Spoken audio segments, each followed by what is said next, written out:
Hi everyone, welcome back to my channel. My name is Deborah and welcome back to another 3-2-1 video in which I give you words, phrases and short sentences that I feel will be beneficial when traveling to Ghana. Before we get into this video, please don't forget to subscribe to my channel, give this video a thumbs up and most importantly, leave a comment in the comment section to let me know that you enjoy these types of videos and would like to see more.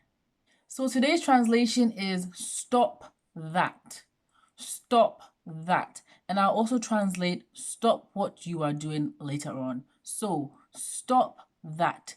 Gyae sa, gyae sa, gyae sa.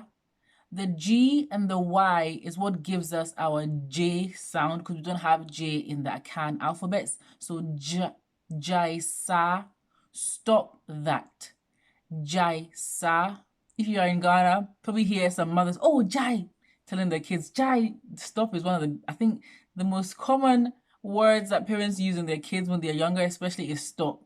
Gyae sa, gyae sa, stop that. So stop on its own is gyae, gyae. Gyae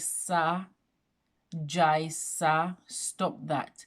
Gyae sa, stop that. Stop what you are doing. Gyae deɛ woyɛ no. Gyae deɛ woyɛ no. Gyae deɛ woyɛ no. Wo is again you.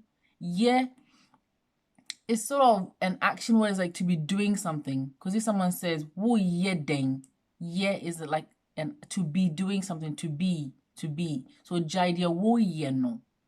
Gyae deɛ woyɛ no. Stop what you are doing. Gyae deɛ woyɛ no. Stop that. Gyae sa, gyae sa, gyae sa. Stop what you're doing. Gyae deɛ woyɛ no. Gyae deɛ woyɛ no. Thank you guys so much for watching and I'll see you guys on my next video.